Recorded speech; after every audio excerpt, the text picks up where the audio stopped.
All right, guys, as you probably know, 2025 is going to be one of the most pivotal years for NASCAR video games in a long time. I think one of the other most pivotal years was NASCAR '08, NASCAR '09, when you had EA Sports try to make that switch from the old Xbox to the Xbox 360.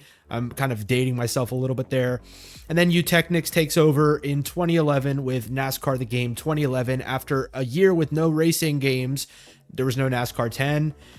Since then, it's kind of been a little bit downhill, you might say, from there. Maybe not in terms of video game quality, because I think they've been okay, but just in terms of hype. So there's going to be a couple things that we really are going to expect to see out of iRacing's NASCAR 25 this year. So with that being said, guys, we're going to jump into 5 things that I personally, and I think the community would love to see in this year's NASCAR 25. With all that being said, guys, let's let the intro roll.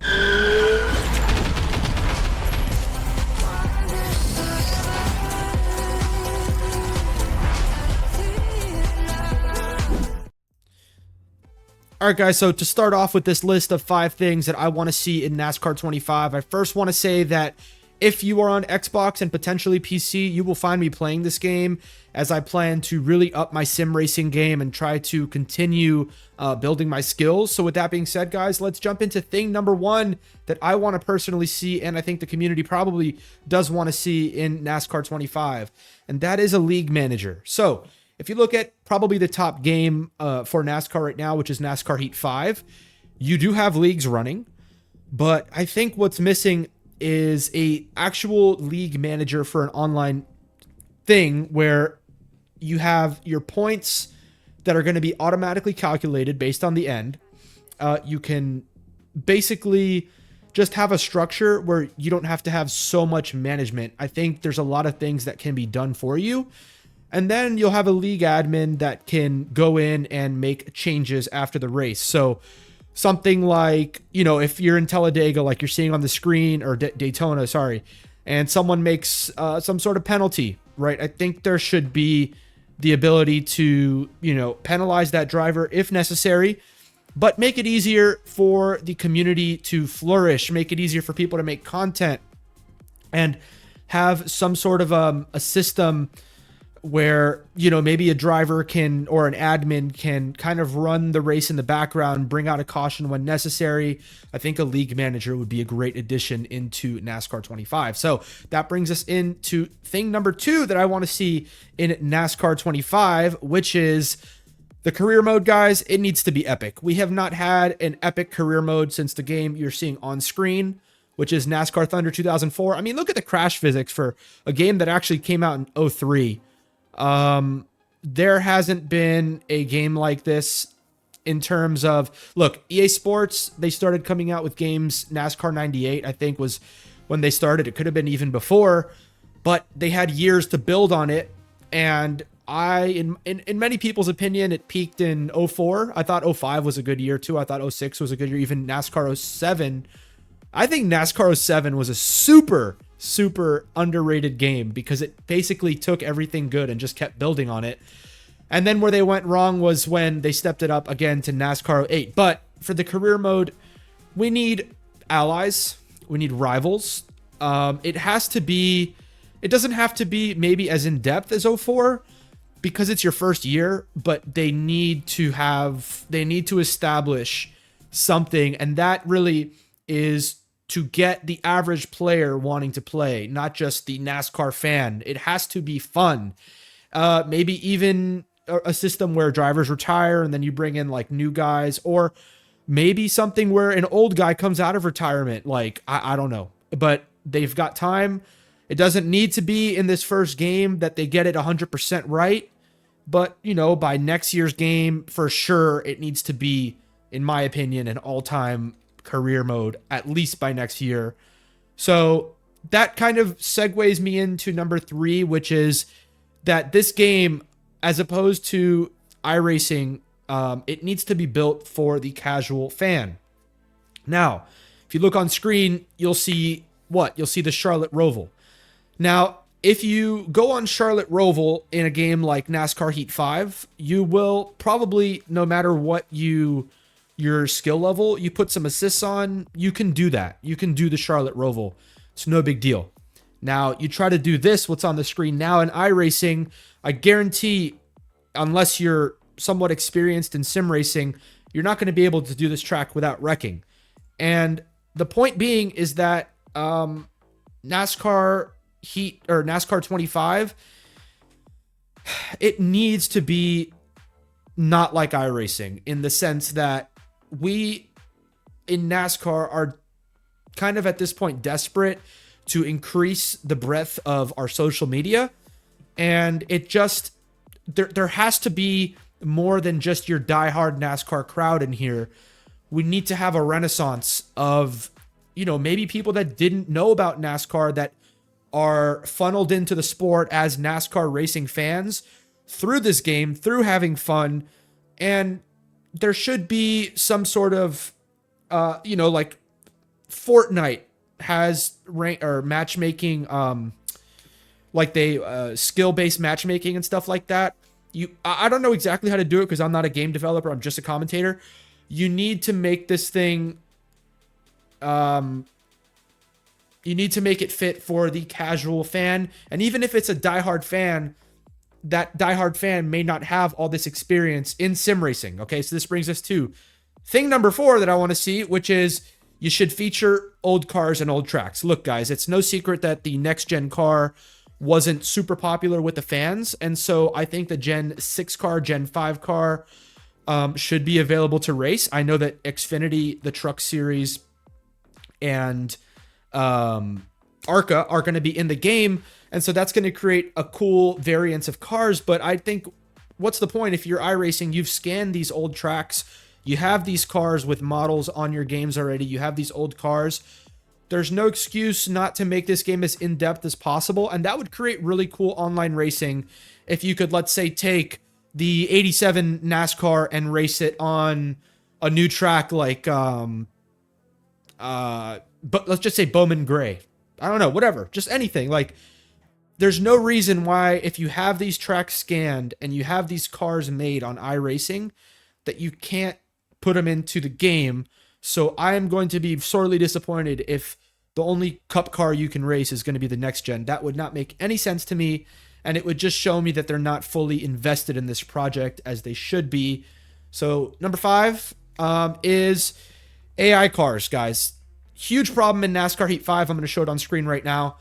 If you watch this restart, guys, a huge problem in NASCAR Heat 5 was you get the AI and then all of a sudden this happens where, you know, the AI pulls away by like half a second and you're on full throttle, and that's not realistic. So that's just one of the many problems that the AI has on NASCAR Heat 5, and in other games it's just been a train wreck. I don't think any game has really been able to get AI right, but we are in 2025 and we have artificial intelligence going up, so there should be an option where the AI adjusts to what you're doing live, and kind of maybe like a training mode where the faster you get, the faster the AI gets. But you definitely need sliders, difficulty sliders, like on a scale of 0 to 100 or 110, however you want to play that. And it needs to, the AI, they need to be able to have realistic pit strategy. They can't just pit at random times that don't make sense. They need to obviously run a realistic speed. There should be a way to set the difficulty of an AI for an online race. You should also be able to set the number of AI that compete in an online race. So let's say you have 16 guys. Maybe you can round out the field of 20 with 4 AIs and also set the difficulty. They need to be able to make smart and innovative passes, including on road courses. So if you set the AI high, they could put in strategies like the up and under move, or maybe the fake overtake and then outside. There's a lot of different things you could do, but all in all, they should not just be an obstacle, including in online racing, where if you set AI in NASCAR Heat 5, it's just an obstacle and the good drivers are going to literally fly through the AI, and there's no opportunity or option to make it harder. So it just doesn't make sense. So I said there was 5 things, but I'm going to give you 2 bonus things, and that is going to be iRacing. I have a huge problem with iRacing because I do make content on NASCAR Heat 5, and a big reason I use NASCAR Heat 5 is because I'm able to get a bunch of races done per hour. So it gives you a big variance. Now, iRacing, on the other hand, I don't think any races can really be done in under 40 minutes. And that's being nice, because you come in to iRacing, right? And you have to do qualifying, you have to do the warm up, and you have to, or qualifying, practice. I think there is a warm up, like a couple laps, and then you have to sit on the, in the beginning of the race, and you're basically waiting for the cars to go. And then you do the manual start, and then the race takes, pretty long, and there's no real option to just jump in a race and start. And so when it just makes it so that you can't just like have some fun, jump on it and go. It's a big time investment, and not everyone has the time or has the willingness to do that. It's not, the whole world isn't sim racing diehards. That's just not realistic. This is an Xbox PS game, so you do need the ability to jump into to a NASCAR 25 game, and within 2-3 minutes of jumping in, that race needs to start. And then for the next race, just like NASCAR Heat 5, there should be like options. Like, it should be fastest lap starts first, or you can do something different. Maybe you can invert the field afterwards, or something innovative. But there's no excuse for this game not to have an option to just jump in race after race after race.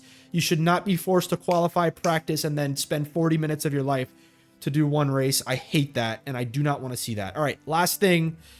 This is just a small little thing, but one thing I didn't like on NASCAR Heat 5 for like speed runners of the game, such as myself, I like to go for records and stuff. And I actually do have the record on Sonoma and Gateway currently. But there should be separate leaderboards for people that choose to do custom setups and people that choose the fixed setup. So why do I say that? It's because, look, if you have someone that spends a lot of time on the game and makes a custom setup, they should be rewarded for that, and they should be put on the leaderboards. But if you have someone that, maybe doesn't want to spend all this time like doing their own custom setups, they should also have the ability to go in and set a fast lap and be recognized on that leaderboard. Also, there's people that like to run presets or sliders, which is basically code for non-setup, a fixed setup. Those people should not be excommunicated basically from the leaderboards. They should have an opportunity to do that. And then I'm going to give you guys one last thing on my final thoughts, which is that I am all about open source stuff, whether it's in, software or racing. I think if someone makes like, let's say the top of the leaderboard, they get a world record on a lap, you should be able to copy their setup. And there's games that do this. I think it might have been F1 or Project Cars, that they weren't gatekeeping setups. They were, if there's a like from within the practice screen, you can go and see who's the fastest in the world. You don't have to like back out and like go to a separate screen. It's there while you're waiting in your car to start. And you could literally say, all right, put that setup in my car. Oh, it's F1. No, F1 does that too. So you should have the ability to do that. I don't like this whole thing where, and look, I know a lot of guys might disagree because you work so hard on your setups, but look, I think everyone should have the ability to use setups and do what you can with them. I just don't like the gatekeeping. That's my final thoughts. So lastly, guys, I'm super excited. This game is coming out in fall 2025. You should definitely keep abreast of what's happening with this game, and I am super excited. Maybe one day I will see you on that game and you can race against me. That would be awesome. For now though, I'm going to keep playing NASCAR Heat 5 because I think it's actually an amazing game. I wish more people played it, but I am super looking forward to NASCAR 25. I think it is going to be epic. I just hope that I am not wrong and I have my expectations too high. So that's going to be it, guys, for 5 things. It was actually 7 things that I want to see in NASCAR 2025. So if you guys have any things that I missed or any suggestions on new videos, make sure to comment down below, subscribe to the channel, and hit that like button. And with all that being said, guys, I will see you on the next edition of ZBC Racing, and ciao for now.